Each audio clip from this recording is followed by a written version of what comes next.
মা, রাইমা, এই তো বলছি তাড়াতাড়ি লাঞ্চ বক্সটা দাও। এই তো নয় রেডি হয়ে গেছে। রুদ্র, এরা কোথায় গেল? সময় হয়ে যাচ্ছে। এই ঋষি, রুদ্র, এই তো বাবা চলে এসেছি। আরে কোথায় থাকিস? বেরোতে হবে তো। বেরোচ্ছিস? দুর্গা দুর্গা, আজকে আমার মনটা খুব ভালো। গতকাল সন্ধ্যে থেকেই না বড়নাথ বউ খুব স্বাভাবিক ব্যবহার করছে। হ্যাঁ রে, রুদ্র তাই বললো। বাবা বড়মা ঠিকই বলেছেন, মানে আগের থেকে বড় বৌদিকে অনেকটা বেটার মনে হচ্ছে। শোন না, ভোজু আর নিতাই যাবার সময়ও একই কথা বলে গেল।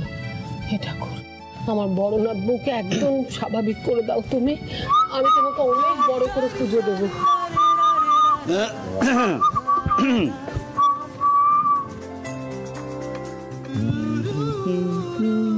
কি না দেখ এক মিনিট এদিকে জাস্ট।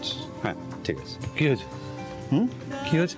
না কিছু হয়নি, আমি বলছিলাম যে তোর তো আজকে ওই মেঘা চ্যাটার্জির সাথে অ্যাপয়েন্টমেন্ট আছে না, ওই নতুন প্রজেক্টটা নিয়ে বসবি তো তোরা। হ্যাঁ, কিন্তু তার আগে অফিসে যাব। কি হয়েছে? না আমি জাস্ট দেখলাম অফিসে মিটিং আছে দুখানা, সেটা মিটিংটা করে 12:30টার সময় অফিসে যাবো মেঘার। আর অনেকটা দূরে অফিসটা, কাছাকাছির মধ্যে হলে সুবিধা হতো। এত দূরে কে অফিস করে কে জানে। না কিন্তু দাদা ব্যাপারটা হচ্ছে তোকে তো যেতেই হবে, তার কারণ হলো গিয়ে মেঘা চ্যাটার্জি তো তোর তো একেবারে ফিদা।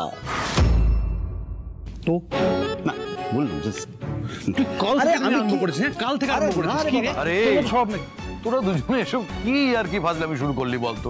তোরা কি ছেলে মানুষ নাকি? আর এই সব কথা যদি বড় বৌমার কানে যায় না, একবারে কেলেঙ্কারি হবে। হ্যাঁ, আমি তো সেটাই চাই বাবা। হ্যাঁ দাদা, ঋষি কিন্তু খুব একটা ভুল কথা বলেনি। তুমি কি জেনারেলি এতটাই সেজে গুজে অফিসে যাও? না মানে আমি তো দেখিনি কখনো। আর মুখেও ঋষি কিরকম একটা মনে হচ্ছে না, একটা আলাদাই গ্লো আছে। না মানে সবটাই কি ওই মেঘা, তাই না? মেঘা মেহুলি, কেন বাজে কথা বলছো বলো তো? অফিসে নর্মাল যেরকম জামা কাপড় পরে যায়, ঠিক সেরকম জামা কাপড়ই পরে যাচ্ছে। আর এই জামা কাপড়টা পরে বহুবার অফিসে গেছি, তোমারও তো মনে নেই। আর হ্যাঁ, যে গ্লোটার কথা বলছো ওইটার ব্যাপারে একদম ঠিক বলছো। আমি গ্লো করছি, ডেফিনেটলি গ্লো করছি, ব্লাশও করছি। তার কারণ আজকে অনেক দিন বাদে এই জামা কাপড়টা আলো বার করে দিয়েছে। আলো এখন অনেকটা সুস্থ, স্বাভাবিক, নর্মাল। হ্যাঁ, মনে হতে পারে যে আমি সেজেছি, গ্লো করছি। তার কারণটা অন্য কেউ নয় মেহুলি, তার কারণটা আলো।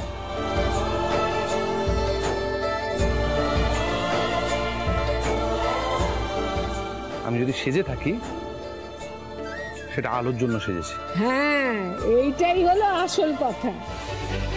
সেই সব তো ঠিক আছে, কিন্তু বড়দা ভাই দেখিস কারোর জন্য আবার নজর না লাগে। তাই মা, এরপর থাম। হ্যাঁ প্লিজ। আর ঋষি, এক জিনিস নিয়ে বারবার বলিস না। বেরোতে হবে, দেরি হয়ে যাচ্ছে বাবা। ইয়ে রাইমা, আমি এগোলাম। আচ্ছা এসো। আরে দাঁড়িয়ে থাকবি তোরা? চল আসছই না। বড় মা এলাম। দুর্গা দুর্গা।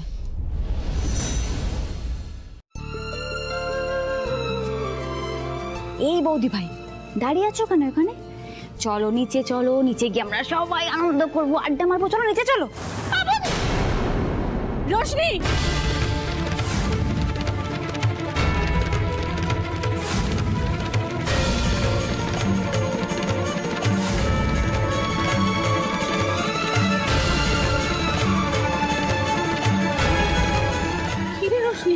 কি হয়েছিল? পড়ে যাচ্ছিলি কেন? ভাগ্যিস বড় বৌদি ধরে নিল। কি জানি দি ভাই, মাথাটা কেমন ঘুরিয়ে গেল। তোর এখন একটু চেক আপের দরকার আছে। অনেকদিন তো চেক আপে যাসনি। আমি কি ডক্টরকে একটু ফোন করে দেবো? দি ভাই অত চিন্তা করতে হবে না, আমি ঠিক আছে, আমি করিয়ে নেবো চেক আপ একা একা গিয়ে। একা একা কোথায় যাবে তুমি? আমি যাবো তোমার সাথে। বৌদি ভাই, তুমি সত্যি আমার সাথে যাবে? সত্যি মানে কি? একা একা যায় নাকি কেউ? আমি তো বলছি আমি যাব। ঠিক আছে বৌদি ভাই, তুমি যাবে। আর তুমি গেলে তো আমার আর কাউকে প্রয়োজন নেই, তুমি যাবে আমার সাথে, ব্যাস। আচ্ছা ঠিক আছে, এবার আর এখানে গিয়ে আড্ডা ফাড্ডা দিতে হবে না। তুমি চলো, তোমার ঘরে জমিয়ে বসে আড্ডা দেবো। চল দিদি ভাই। না, আর কোথাও আড্ডা দিতে হবে না। বড় বৌদিরও এখন রেস্টের দরকার আছে। আমার বিশ্রাম নেওয়ার দরকার নেই, আমি একদম ঠিক আছি।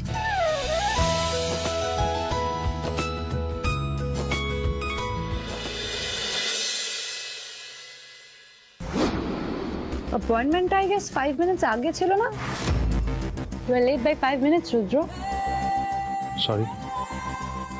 It's okay. Sit.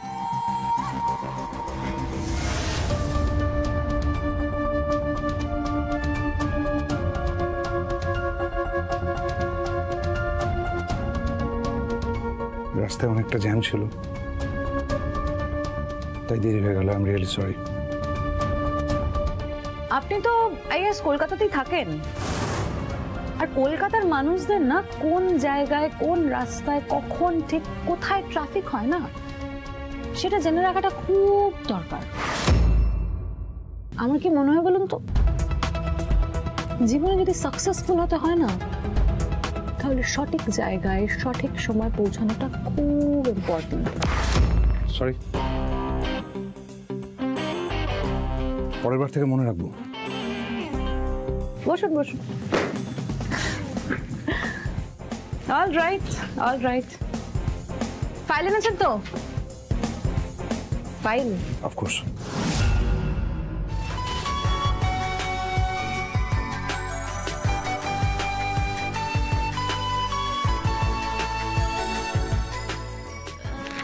পেপারস তো সব ঠিকই লাগছে, বিজনেস প্রজেকশনটাও ফাইন। আপনি তাহলে ফাইনাল করে মেল করে দিন। শিওর।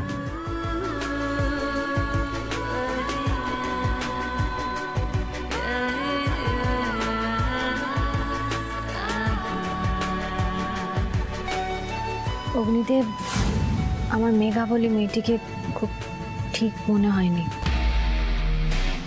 ঠিক আছে, আমি তাহলে You know what? You're so handsome, Rudra. I'm sorry. Actually, আমি ভীষণ স্ট্রেট ফরওয়ার্ড, সোজাসুজি কথা বলা পছন্দ করি। আর অনেকক্ষণ ধরে না আমার মাথায় এই কথাটা ঘুরছিল, তাই ভাবলাম বলে দিই। I hope you don't mind. না, ইটস ওকে। আমার অনেকগুলো কাজ আছে। আচ্ছা, আমি যে আপনাকে হ্যান্ডসাম বললাম, আপনি তো আমাকে কিছু কমপ্লিমেন্ট করলেন না। সরি। আর it's all right, I was just joking, মজা করছিলাম, relax. May I come in ma'am? কি চাই? ম্যাম এই ফাইলটা। ফাইলটা তো ম্যানেজারের কাছেও রাখা যেত, তাই না? আমার কাছে আনার কি দরকার? এনেই যখন ফেলেছো রেখে চলে যাও। মুখের সামনে ধরতে তো বলি, টেবিলে রেখে চলে যাও।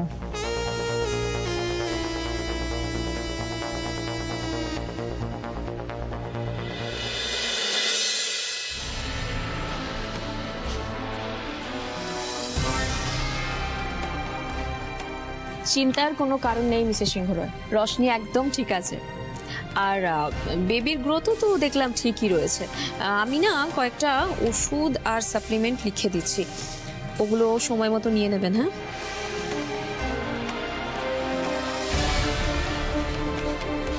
মিসেস সিংহ রায়, আপনি নিজেও তো মা হয়েছেন,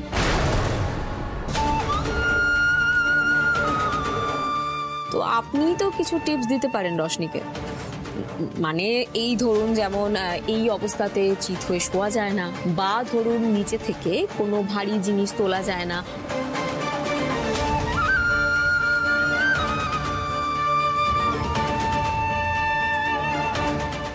আমি গাইড করব? না না, আমি কি করে করব? আমি তো আমার সন্তানকে বাঁচাতে পারিনি।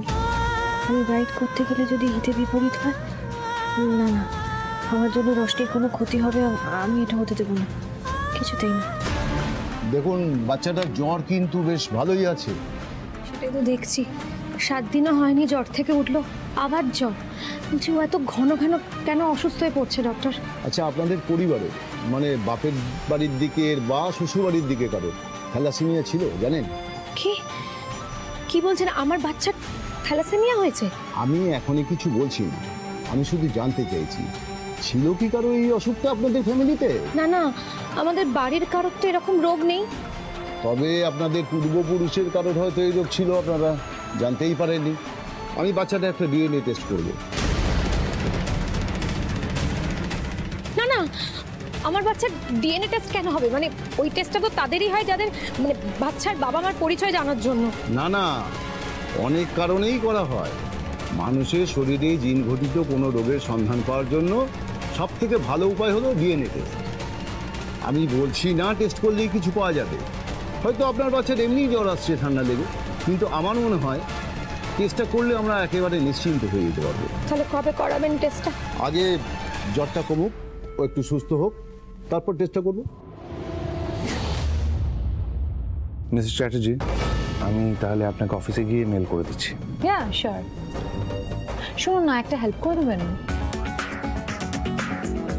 উষুমপুর বলে একটা জায়গা আছে, আপনি শুনেছেন? হ্যাঁ, ওই উষুমপুরে না আমার একটা প্রপার্টি রয়েছে, ওখানে আমি একটা স্টুডিও সেট আপ বানাতে চাইছি। আপনি একটু যাবেন আমার সাথে? সোমপুর জায়গাটা অনেকটা দূর দূর, অনেকটা দূর। আর ওখানে আমার যে প্রপার্টিটা রয়েছে না, সেটাও বেশ অনেকটা বড় আর খুব নিরিবিলি, জানেন? তাই ওখানে যদি একটা স্টুডিও সেট আপ বানানো যায় তাহলে আমাদের কাজটা একটু পিসফুলি করা যায়। তাই আপনি যদি একটু আপনার ব্যক্তিগত মতামতটা আমাকে দেন তাহলে না বুঝতে পারবো যে ওখানে স্টুডিও সেট আপটা করাটা ঠিক হবে কি হবে না।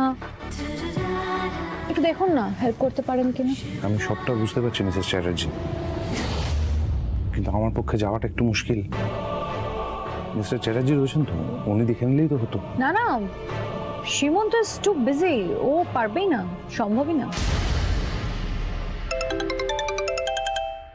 এই দেখো, ওই ফোন করছে। ইয়াও, বলো। ওদিকে সব ঠিক আছে তো মেঘা? রুদ্র এসেছে অফিসে? এসেছে তো, সামনেই বসে আছে। আর তুমি একদম পারফেক্ট টাইমে ফোন করলে, জানো আমি রুদ্রকে বলছি উষুমপুরের প্রজেক্টটাতে একটু হেল্প করতে, কিছুতেই রাজি হচ্ছে না। কেন? রুদ্রর কি সমস্যা? তুমি একটু দেখো না, একটু কথা বলো তো।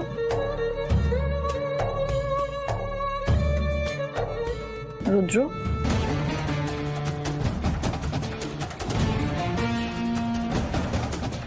Hello uncle, good afternoon.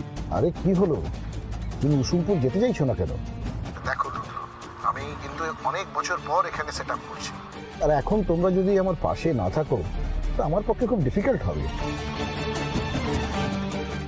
আচ্ছা, তুমি যদি চাও তাহলে আমি উদয়নের সঙ্গে কথা বলতে পারি। না আঙ্কেল, তার কোনো প্রয়োজন নেই, আমি ম্যানেজ করে নেবো, আমি চলে যাব।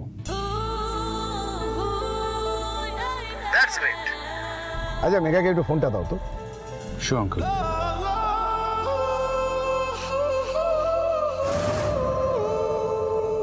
লাভ ইউ ডার্লিং। এই জন্য তোমাকে আমি বলি না, তুমি ম্যাজিক জানো। কতক্ষণ ধরে আমি মিস্টার রুদ্রকে বলছি, রাজি হচ্ছে না, আর তুমি একবার বললে রাজি হয়ে গেল। ঠিক আছে ডার্লিং, আমি এখন রাখি, পরে কথা হবে। হ্যাঁ, yeah sure, bye, love you. Thank you so much Rudra. তুমি যদি রাজি না হতো আমার যে কি হতো। এবার আমায় যেতে হবে, অফিসে অনেক কাজ পড়ে আছে। সো ইয়া, আর আটকে রাখবো না। See you. মে oh yeah sure. Thank you.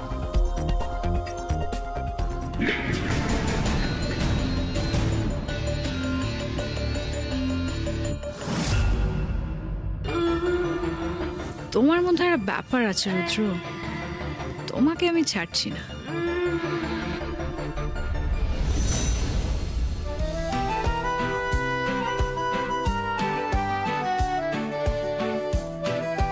Piku uncle, O Piku uncle.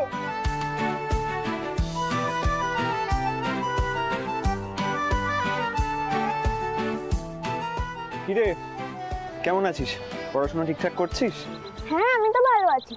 আর জানো, মায়ের না আগের থেকে শরীরটা ভালো হয়ে গেছে, আগের মতো কথা বলছে, মাঝে মাঝে হাসছেও, কিন্তু বেশি না, অল্প। বাহ, এটা তো ভালো খবর। তুমি ভালো আছো তো? আর বাড়ির বাকি সবাই সবাই ভালো আছে তো? বড় মা, দাদু, সবার শরীর ঠিক আছে তো? হ্যাঁ, সবাই ভালো আছে, কিন্তু ছোট পের মনে হয় শরীরটা খুব একটা ঠিক নেই। কেন? রশনির কি হয়েছে? এই ছিলি, তাড়াতাড়ি চ, ব্রেক ওভার হয়ে যাবে তো। আসছি, দাঁড়া। ছোট ভাই কি হয়েছে সেটা তো বলতে পারবো না, কিছু একটা হয়েছে। আমি বাড়ি থেকে স্কুলে আসার সময় শুনেছিলাম মা আজকে ছোট থেকে নিয়ে ডক্টরের কাছে যাবে। কখন যাবে জানিস? আরে প্লিজ চ, এবার টিফিন খাবার সময় পাবো না। আমি গেলাম, তুই আয়। কিছু অংশের আমাকে না আমার যেতে হবে। তুমি একটা কাজ করো, তুমি ছোটকে ফোন করে নিন, ঠিক আছে? টাটা।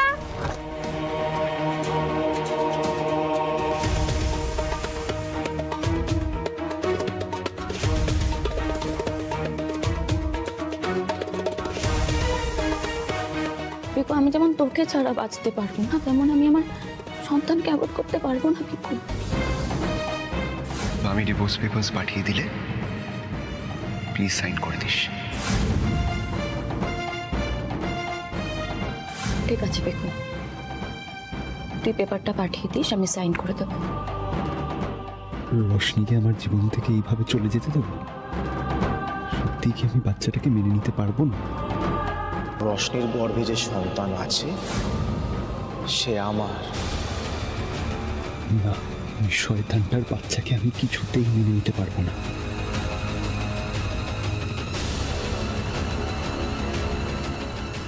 রোশনি, ওই বাচ্চাটা যে তোর আর আমার মধ্যে দেওয়াল তুলছে, সেটা বুঝেও তুই কেন দূরে সরে যাচ্ছিস? কেন একবারও আমার কথাটা ভাবছিস না?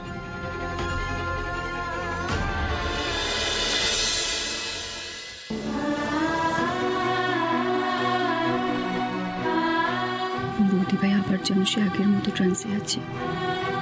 ডক্টর যে হুট করে বাচ্চার কথাটা বলে বসবে কি জানতো। এবার আমি বৌদি ভাইকে কি করে ঠিক করবো? একটা কথা বলবো রোশনি,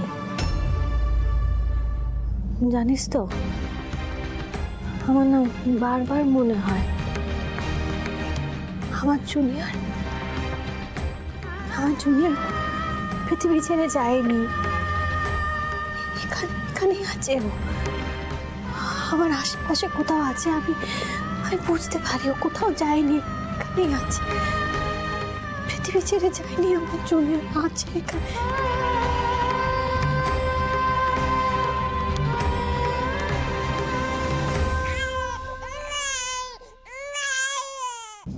জুনিয়র, রোশনি শুনতে পাচ্ছিস একটা বাচ্চার কান্না? আমার জুনিয়র কাঁদছে, এখানেই আছে, আমার মন বলছে এখানেই আছে। আমার জুনিয়র আশেপাশে আছে, রোশনি এখানে। জুনিয়র, জুনিয়র, জুনিয়র এখানেই আছে। জুনিয়র, জুনিয়র, জুনিয়র, আমি জানি তুই এখানে আছিস। জুনিয়র, কি করছো? কোথায় যাচ্ছ? বৌদি ভাই কাঁদছে, আমি বুঝতে পারছি না, মায়ের মন তো। বৌদি ভাই তুমি ওদিকে চলো, ওদিকে চলো। কি করছিস তুই? আমার কথা বুঝতে পারছিস না?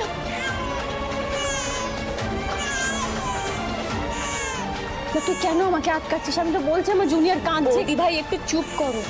বৌদি ভাই, তোমার জুনিয়র এখানে নেই, এটা একটা চাইল্ড কেয়ার সেকশন। এখানে হাজার একটা বাচ্চা কাল তাদেরকে ডক্টর দেখছে, তাদের মধ্যেই হয়তো কেউ কাঁদছে। বলছি আমার জুনিয়র।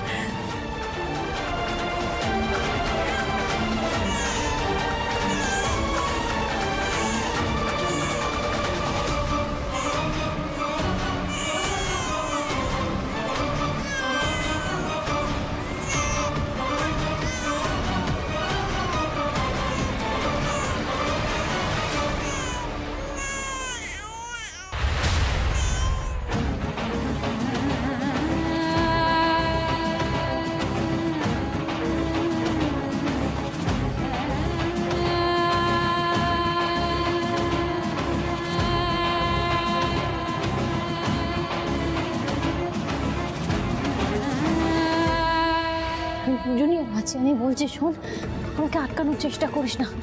জুনিয়র, বৌদি ভাই তুমি কেন এরকম করছো? বৌদি ভাই, জুনিয়র এখানে নেই। জুনিয়র, জুনিয়র আছে। বৌদি ভাই তুমি কেন এরকম করছো? বৌদি ভাই কোথায় কাঁদছে? এদিকে এসো, তুমি এদিকে এসো।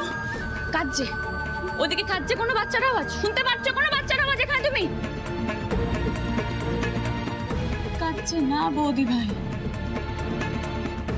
তাকাও আমার দিকে, তাকাও। পেলে শুনতে? পাবে না বৌদি ভাই, তার কারণ এখানে জুনিয়র নেই। তুমি সবটা নিজের মনে ভাবছো বৌদি ভাই, হ্যালুসিনেট করছো। আচ্ছা বৌদি ভাই, একটা কথা বলো তো, এরকম ভাবে নিজেকে কষ্ট কেন দিচ্ছ? কেন দিচ্ছ? তোমার জুনিয়র নেই বৌদি ভাই, আর এটাই সত্যি, তোমার জুনিয়র নেই, এটাই সত্যি। পারছি না রশনি, আর পারছি না।